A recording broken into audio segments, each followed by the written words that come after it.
putting up the transcription. Okay, let me begin by welcoming everyone. So good afternoon, everyone. Good afternoon, sir.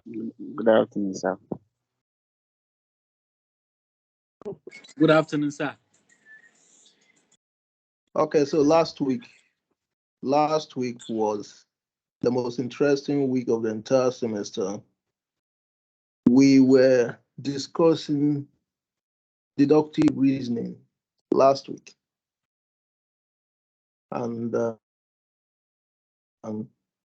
is the penultimate lecture of the semester.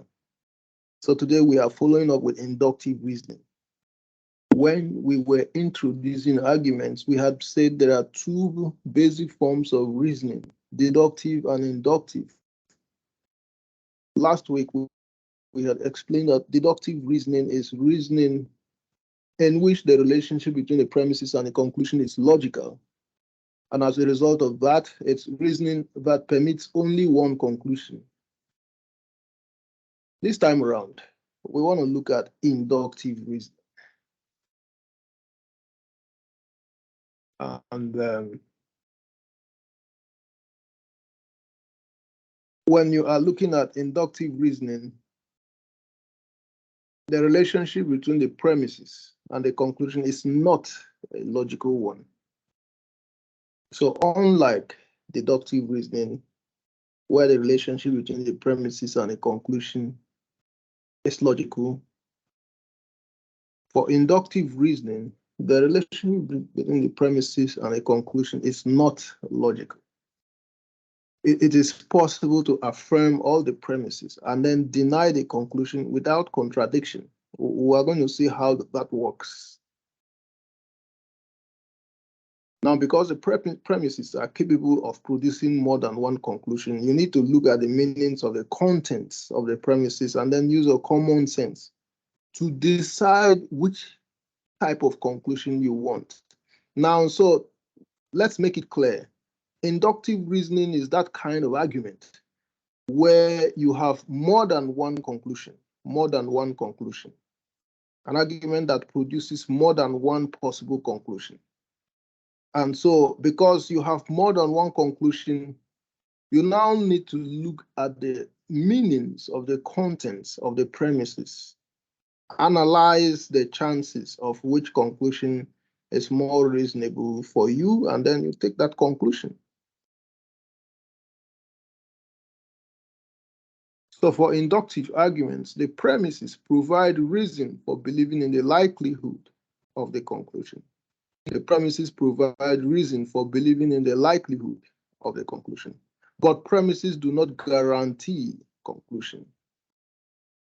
Inductive arguments are probability arguments. And because inductive arguments do not work according to rules, they are harder to evaluate. So where you have more than one possible conclusion, you have more work to do to decide which conclusion you want, or which conclusion is safer, or which is, more likely.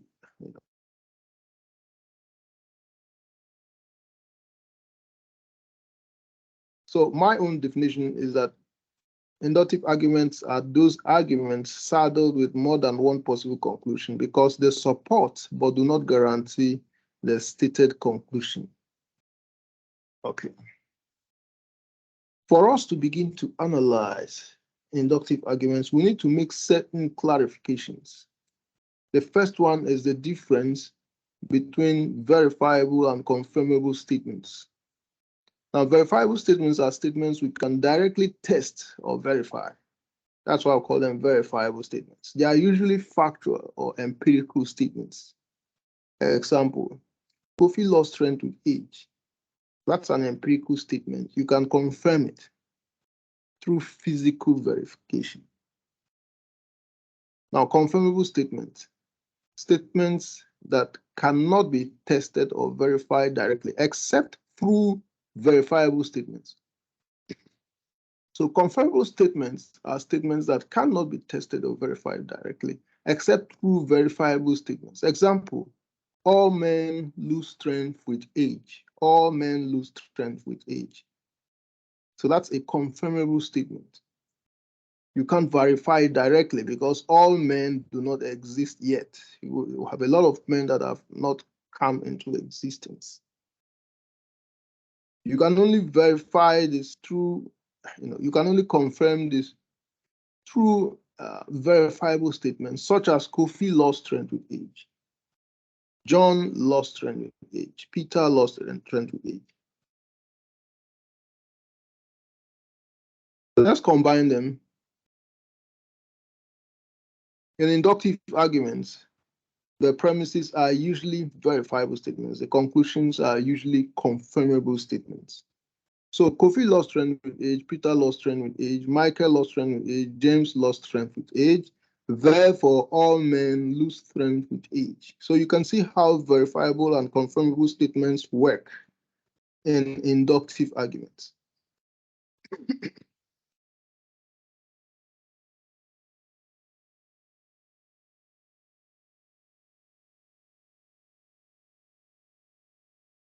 Okay, so let's move on. Another example, Mary reached menopause by 40. Grace reached menopause by 35. Meredith reached menopause by 33. Rose reached menopause by 35. Edith reached menopause by 30. I can't see that. Sophia reached menopause by 40. So half of all the women will reach menopause by 35. So this argument contains 6 premises. 3 of them are about those who reached menopause at 35 or less. And then 3 premises are about women who reach menopause above 35.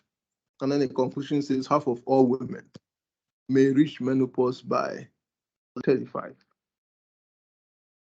So this is how inductive arguments work. You can see that inductive arguments are not really like deductive arguments. Inductive arguments, we say, are probability arguments. They are likelihood arguments. They are not mathematical proofs.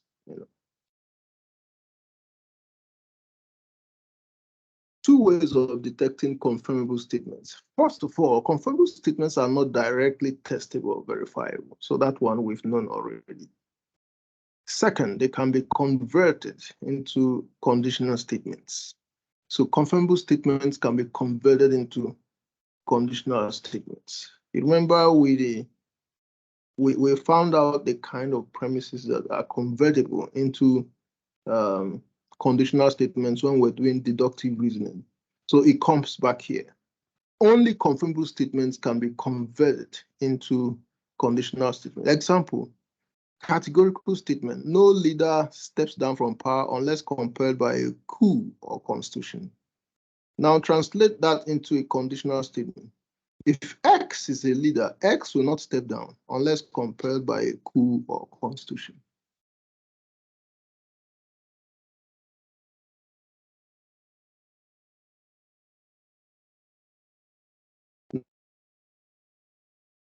Impossible to convert directly testable statements. A statement that is directly verifiable or testable cannot be converted into a conditional statement of version. Example, Kofi lost strength with age. You can't convert that. Will you say if a man is called Kofi, then that man has lost strength with age? No, you can't say that. It looks wrong. That would mean that all men called Kofi, or there are no children or young people or that there are no strong young people called Kofi. You can't say that everyone who is Kofi, has lost strength with age. That would make it particular to those called Kofi, and which is wrong. So that's why verifiable statements cannot be converted into conditionals. A conditional is something that must apply to any instance of the subject. A conditional statement is something that shows that it must be applied to any instance of the subject, and it's not possible with verifiable statements. Verifiable statements point to particular items like Kofi James. Says this guy is this, that guy is that. It doesn't say, you can't convert it and say any guy who is called James must do this. Any guy who is called Peter must lose strength with you. Any guy who is called Kofi must die before 30. No, that's not possible. So that's like abusing verifiable statements. You can't convert verifiable statements to conditionals because conditionals state laws that must apply to the subject of conversation. Now, the second clarification is about the difference between finite and infinite reference classes. So we did this in our last class. Finite means countable. Example, this copper, that man, some boys, that table. And then infinite means uncountable, all metals, all men, all voters. Then the third one is somewhat new. Law-like and statistical hypotheses. Now, law-like hypotheses refer to confirmable statements that refer to all members of a class. Infinite reference class. Confirmable statements that refer to all members of a class. Example, all metals expand when heated.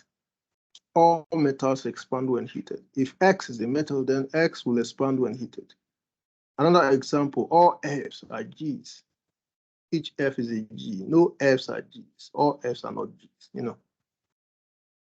So that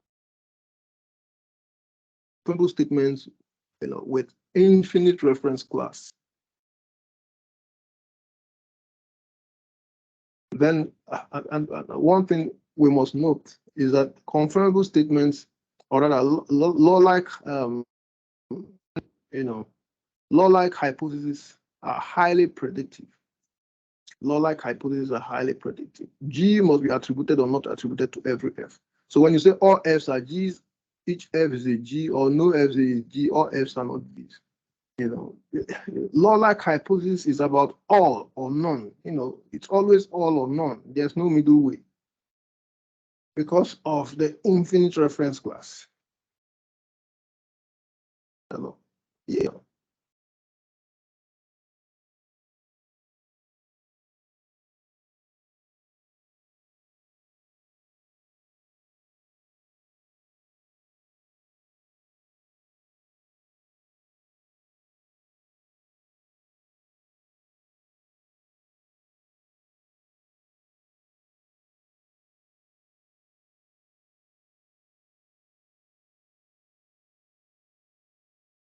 Okay, so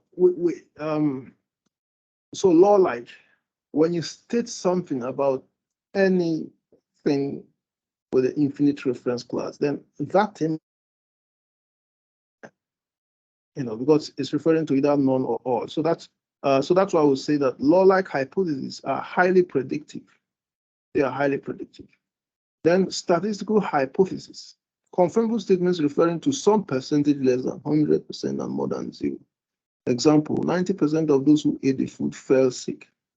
90% of those who ate the food fell sick. It uses statistical terms like some, few, many, hardly any, and all that. So, these are confirmable statements that use the finite reference class, the countable reference class. It is less predictive. So if you say X ate the food, X is likely to fall sick. Now, if you say 90% of those who ate the food fell sick, and you say X ate the food, then you don't really know if X fell sick. Because X could be among the 90% or X could be among the 10%. So all you can say is that if X ate the food, X is likely to fall sick. 90% likely to fall sick. That's why we say the statistical hypotheses are less predictive than the law-like hypothesis. The law-like hypotheses are more predictive.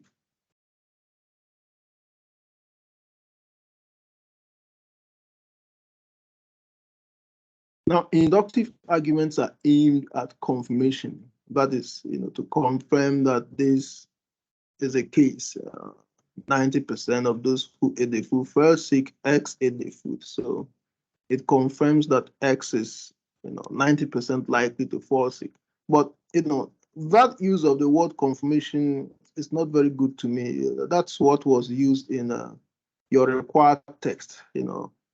Confirmation sounds too strong for that. I would prefer to say that the inductive arguments are aimed at supporting the likelihood of something, not at confirmation. So we corrected that in the other critical thinking book. We didn't use confirmation. We used support. Support. Deductive arguments are aimed at proof. And confirmation, or rather support, is not proof. Evidence confirms but doesn't prove the hypothesis. Now, so inductive arguments make use of pieces of evidence a lot, but evidence has a limitation, which we're going to see right now.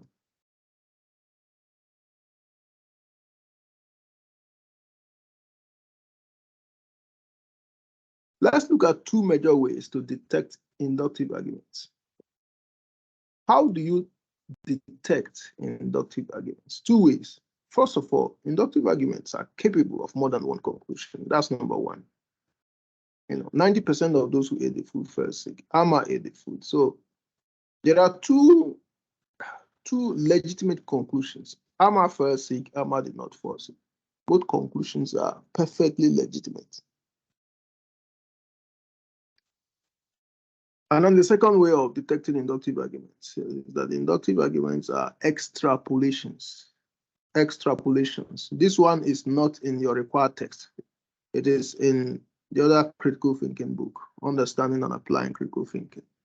Inductive arguments are extrapolations. Now, extrapolation is an activity that smuggles in information into the conclusion that is absent in any of the premises.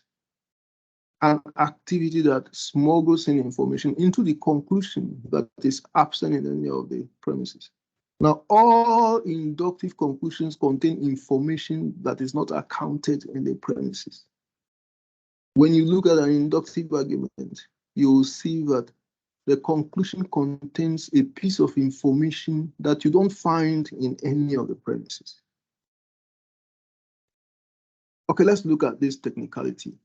A known thing A has certain properties such as X, Y, and Z. Another thing B that is not in the premises has the same properties.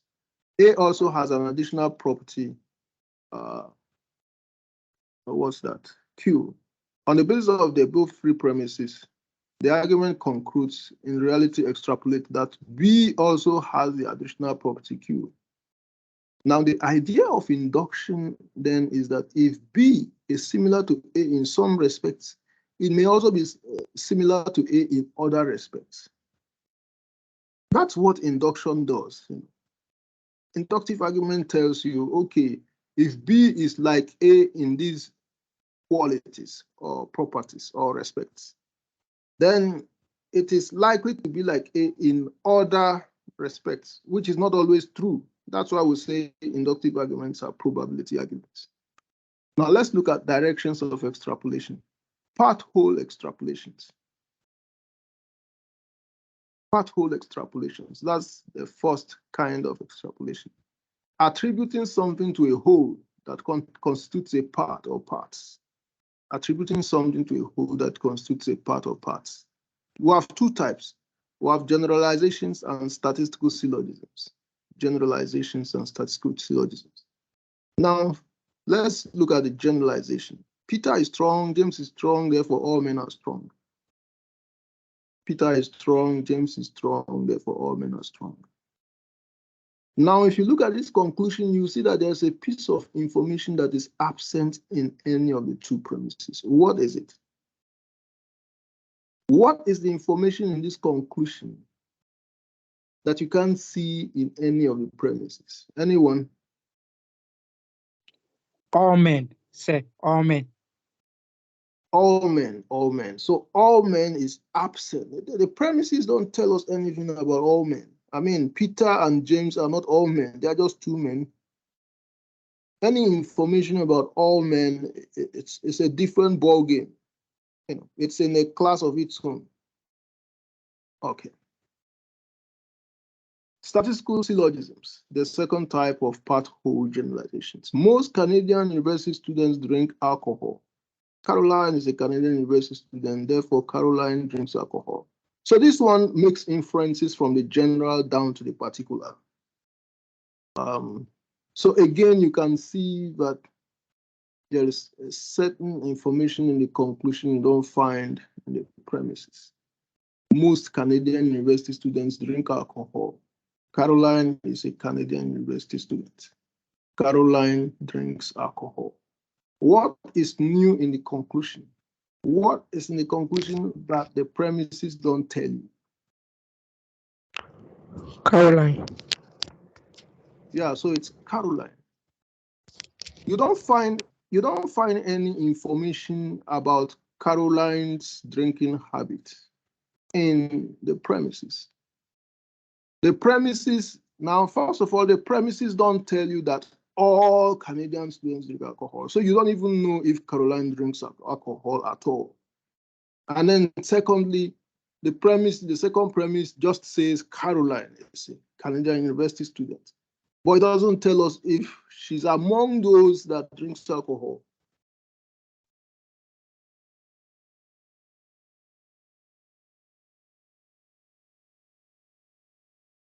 From.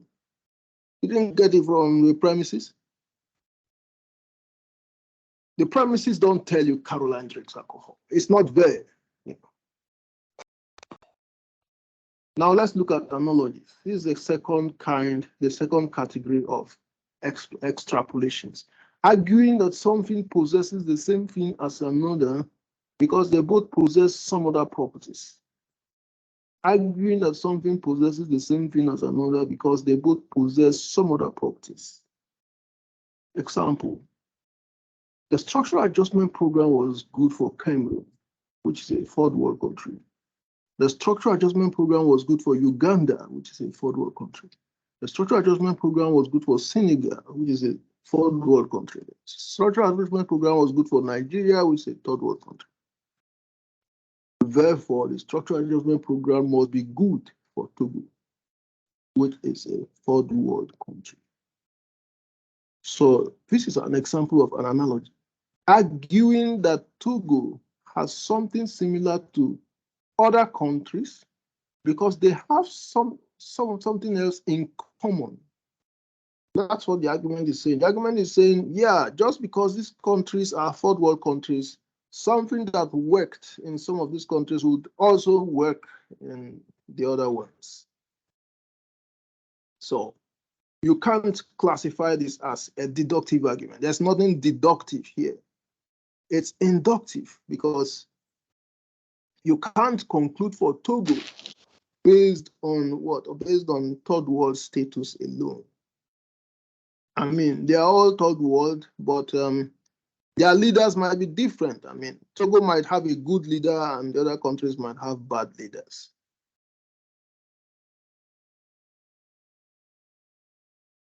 Predictions, the third category of extrapolations.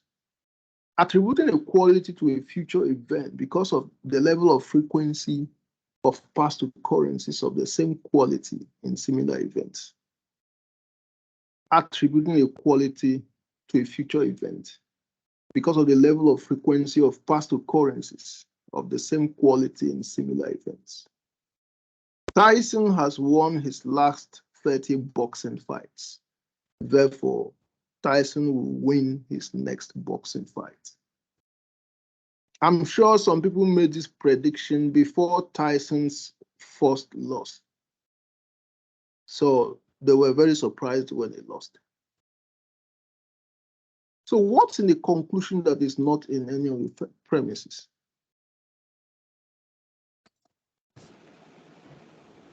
Win.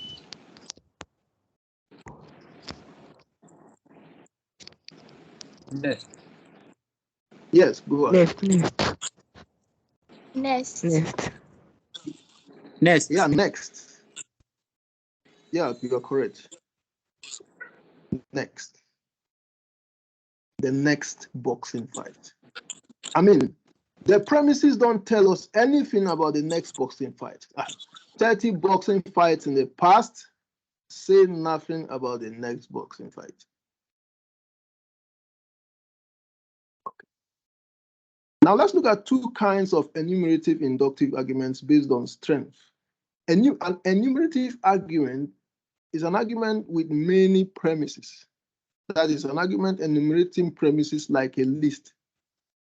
When you see an argument with up to 5, 10, 15 premises, we call it an enumerative argument because that kind of argument enumerate premises like a list. The first kind of such arguments are arguments with law-like hypotheses as conclusion.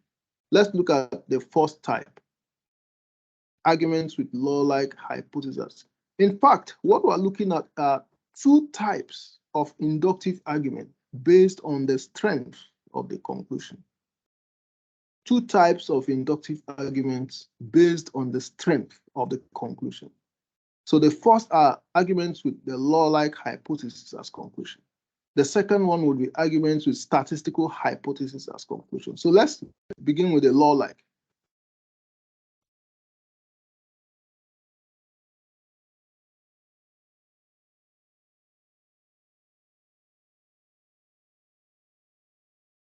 So this is an argument of 10 premises, a summary premise, and then a conclusion. You can see that the conclusion is a law-like hypothesis.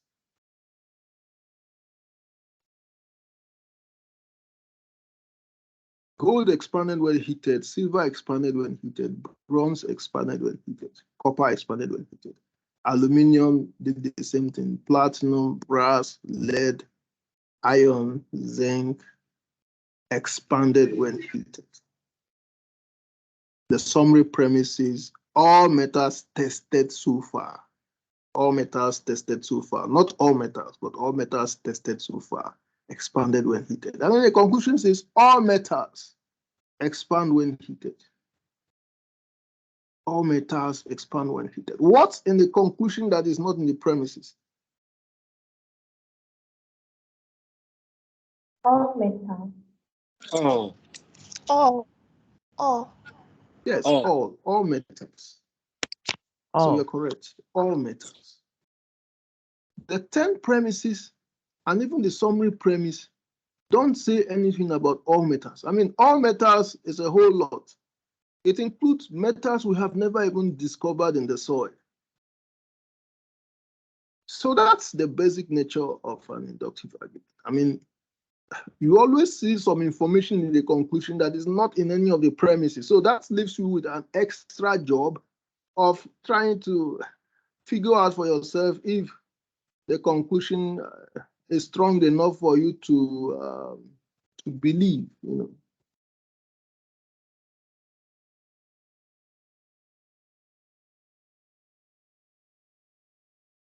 Okay, now this is an argument that ends with the law-like hypothesis as conclusions. Now, it is possible for the conclusion to be wrong and the premises to be correct. Now, let's see.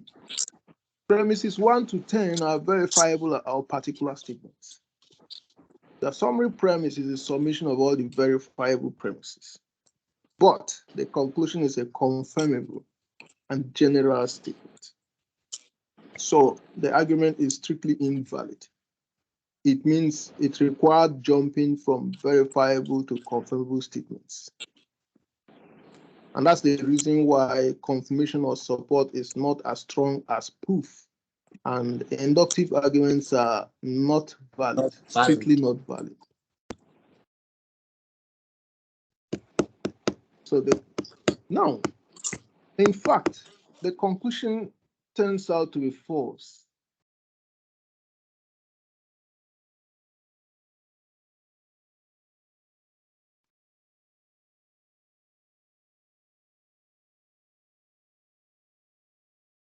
Now, as it turns out, the conclusion is actually false.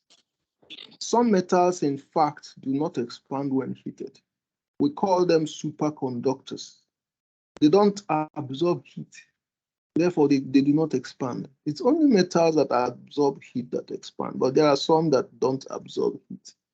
So the conclusion is false and all the premises are true. And that means it's possible to deny the conclusion with all true premises, or affirm the premises and deny the conclusion. And that's applicable to all types of extrapolation, part whole, analogies, predictions, and so on. The premises can all be true and then the conclusion is false. That's something that is typical of inductive argument. That's why inductive arguments have more than one possible conclusion. You can have several conclusions and maybe one of them is true, the other ones are false.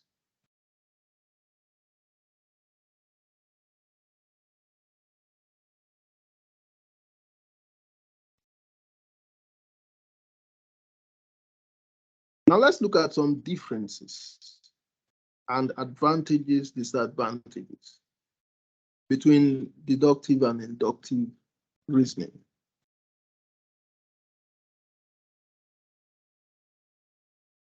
Now, deductive arguments are accurate at the expense of the inability to provide information. Now, deductive arguments, they don't really provide you with any extra information because now remember that the conclusions of deductive arguments are just, transportations of parts of the premises. So when you look at a deductive argument, everything in the conclusion is somewhere in the premises. They were gotten from the premises. That's why it's mathematical. But we've seen that for the inductive arguments, there is always a foreign information in the conclusion. So deductive arguments don't provide you with extra information. That's what I mean is the conclusion of deductive arguments don't provide you extra information. And by that, I mean information that is outside the premises. It is the conclusion of inductive arguments that can give you extra information. And by that, I mean information that is outside the premises. So now the deductive conclusions are accurate because they make use of only what they find in the premises. So that's why they are accurate. They restrict themselves to the contents of the premises. But it is at the expense of providing you with any extra information that goes beyond the argument. Now, the inductive arguments are opposite. And now the inductive arguments, their conclusions import extra or foreign information. That makes the argument inaccurate and reduces it to probability. But at the same time, it manages to give you extra information that goes beyond the argument. So that's why we say deductive arguments are accurate at the expense of the inability to provide information. Now let's look at some examples. Either it is raining or it is not raining. That's a disjunctive syllogism. Either it is raining or it is not raining. Now, if you look at this argument and you ask the question, is it accurate? Yes, it is accurate. Either it is raining or it is not raining. If it is raining, it is accurate. If it is not raining, it is accurate. So the statement is always accurate. But does it provide you with any information about whether it is raining? No. It doesn't tell you whether it is raining. It just tells you either it's raining or it's not raining. So it's a perfectly accurate argument, but it doesn't provide you with any empirical information about raining. Now, look at number 2. If it is raining, then someone will get wet. If it is raining, then someone will get wet. That's accurate. I mean, if it is raining, someone must get wet. Not everyone can avoid the rain. It must drop on someone, even if it's a few drops. So, in terms of accuracy, we'll give it 100%. That statement is accurate, always. But does it tell you whether it is raining? No. Does it tell you whether it will rain? No. So it doesn't give you any information, any empirical information about raining. It's just accurate at the expense of giving you any information.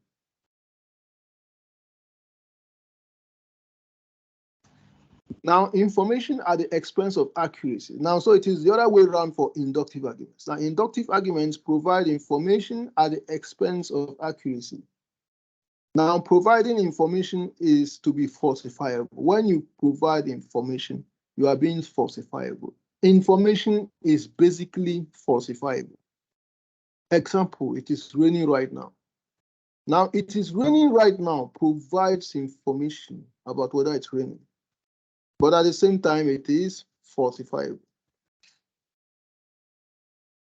If it is not raining, then the information is false. That's why we say that the information is basically falsifiable. Anything that is information is falsifiable.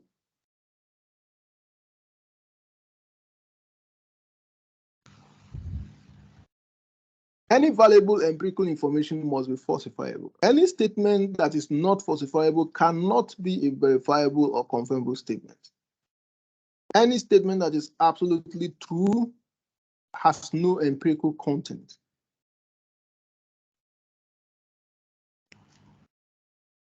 Now, the more valuable the empirical information, the more falsifiable it is. Empirical statements that have more valuable information are also more falsifiable. Now, compare these two statements. The empirical statement, it rains every third Friday of the month. It rains every third Friday of the month. It's more valuable information than it rained just now. Now, the more valuable, the more falsifiable. It will take only 1/3 Friday of not raining to falsify that statement.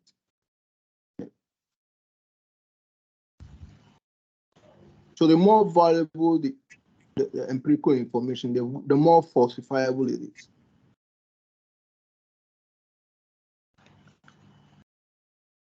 Now let's look at the second type of inductive arguments in terms of the nature of the conclusion. Arguments with statistical hypotheses as conclusion.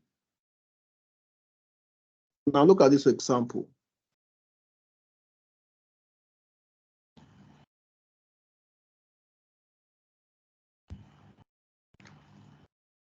Michael was vaccinated for polio and never suffered polio. Gilbert was vaccinated for polio and suffered polio.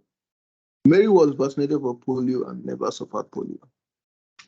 Stanley was vaccinated for polio and never suffered polio. James was vaccinated for polio and never suffered polio. Bob was vaccinated and suffered polio. G was vaccinated and never suffered. Samuel was vaccinated and never suffered. John was vaccinated and Carol was also vaccinated. And now the summary premise. 8 out of 10 people who were vaccinated for polio did not suffer polio. So 8 people did not suffer, 2 suffered. Conclusion, polio vaccination has 80% potential of preventing polio. So 10 people were vaccinated. Out of the 10 people, 8 did not suffer again and 2 suffered again. So now the conclusion is that the vaccination has 80% potential of preventing polio. So that's a typical statistical argument. That's a typical argument with a statistical hypothesis as conclusion.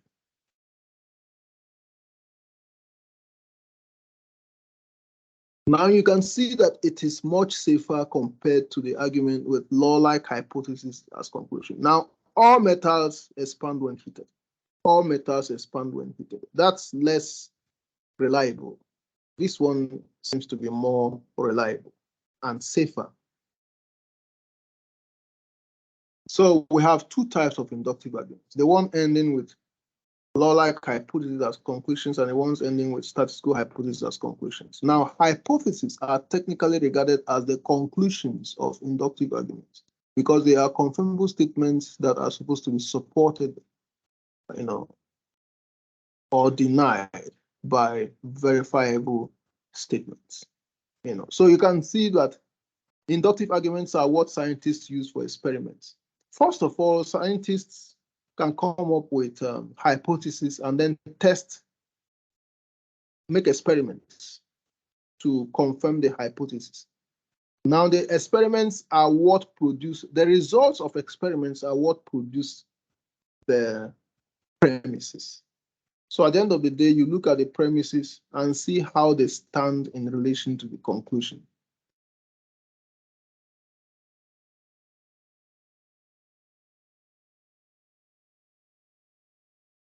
Now, this example of statistical hypothesis, looks like something, that was finalized after all these experiments.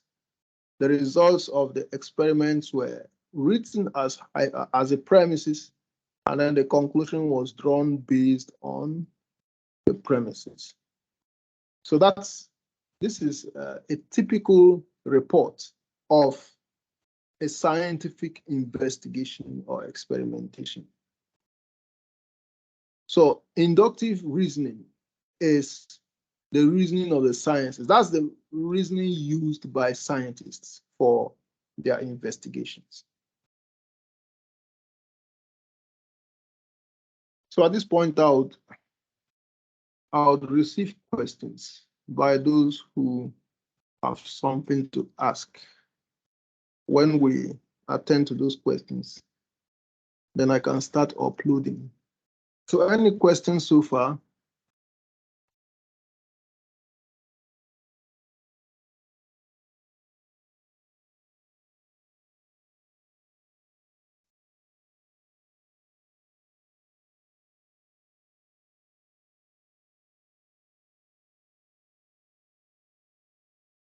If you have a question, you can raise your hand.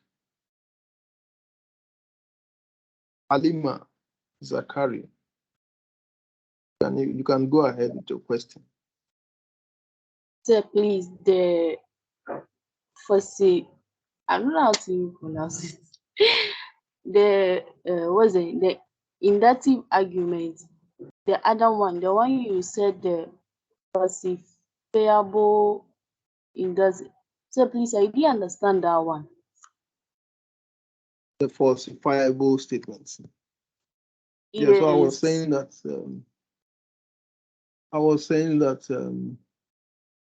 statements that provide empirical information are falsifiable. Any valuable empirical information must be falsifiable. So factual statements are falsifiable statements. Remember, we talked about factual statements in the first class. So factual statements, which are statements about facts, or you also call them empirical statements, are falsifiable. They are falsifiable because it can turn out that the facts are wrong. It can turn out that the facts are wrong. So we say that empirical statements are falsifiable statements. They can turn out to be false. But there are statements that are not falsifiable. Statements that are not falsifiable. We saw them just now.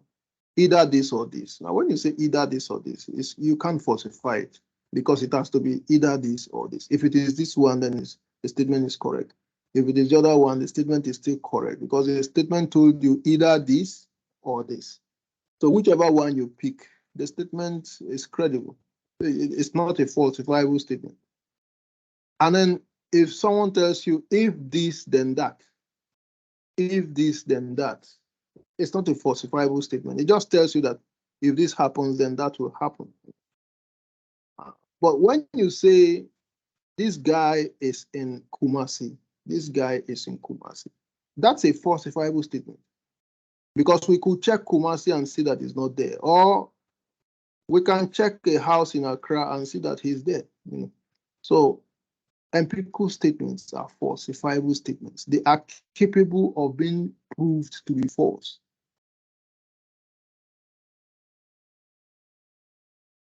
Okay. Thank you, sir. You're welcome. Elizabeth Owusu.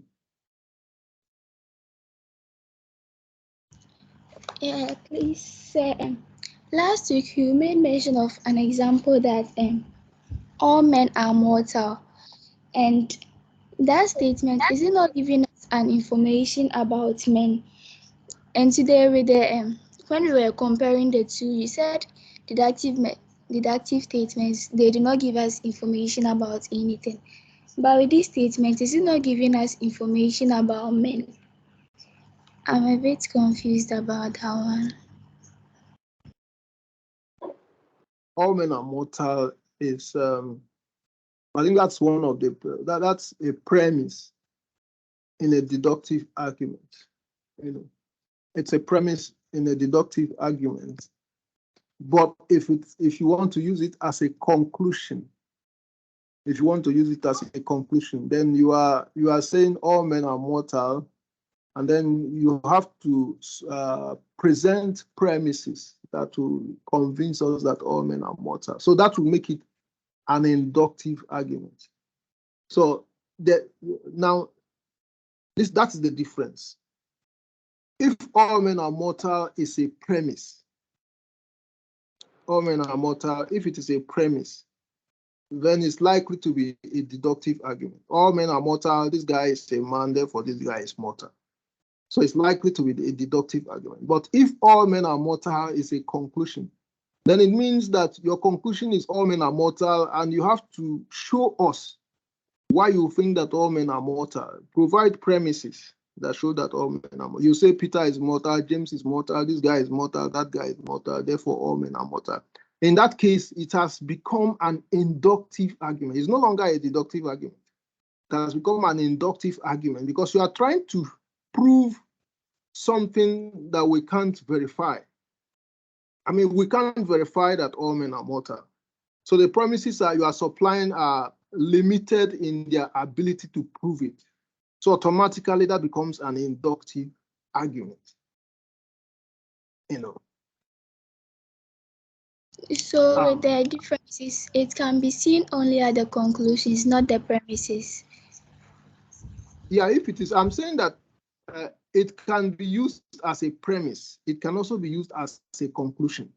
If you are using this as a premise, that all men are mortal is a premise, then it is leading to a particular statement as a conclusion. All men are mortal, Peter is a man, therefore Peter is mortal. The conclusion is likely to be a particular statement.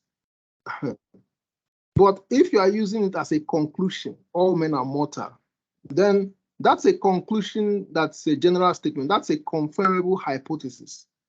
You know, and then you are using premises that are particular statements, verifiable statements, to try to show that all men are mortal. In that case, you are dealing with an inductive argument. So depending on how you want to use it, whether as a premise or as a conclusion, it could become a deductive or an inductive argument. So when you do your exercises and try it out, you will find out how it determines what type of argument it is. Try to use all men are mortal as a premise, and then try to use all men are mortal as a conclusion, and then you see what kind of argument it is. I think that is going to make a lot of things clear to you. Okay, thank you.